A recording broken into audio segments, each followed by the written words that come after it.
सबैजनालाई आज भने डे 23 मा आइसकेका छौं। लगभग 1 महिना हुन लागिसकेको छ। हामी खुसी छौं, तपाईहरु पनि खुसी हुनुहुन्छ होला। ढिला नगरिकन भाषा सिक्ने कार्यक्रममा सुरुवात गरिहालौं हैन। सिक्ने कार्यक्रममा तपाईहरु पनि कापी कलम लिएर बस्नु होला। अब भने ढाट्नुलाई के भनिन्छ? ढाट्नुलाई जोल पचा। जोल पचाई, जोल मपचाई, जोल मपचा। जोल भने चाहिँ नढाट्नुस् है भन्न खोजेको हो। र अनि साट्नुलाई? साट्नुलाई फास्टा। फास्टा, साट्नु भनेको फास्टा, साट्नु है। अनि त्यसै काट्नुलाई? काट्नुलाई चाहिँ 2-3 थरी अर्थ अनुसार लाग्छ।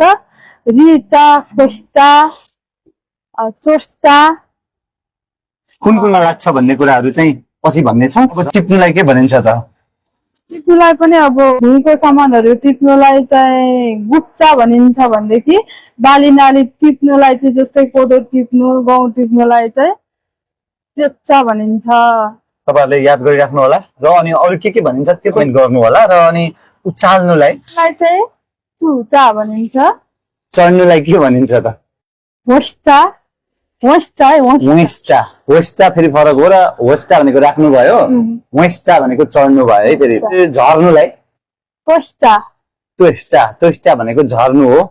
फेरि हाम्रो चाहिँ सुन्दाखेरि एउटै सुनिए पनि फरक फरक अर्थ लाग्न सक्छ।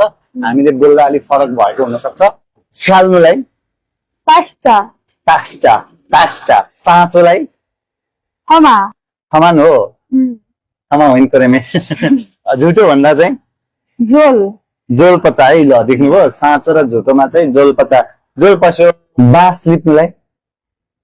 बाँस लिप्नुलाई चाहिँ अब हामीले धेरै अर्थ लगाएर भन्न सक्छौं।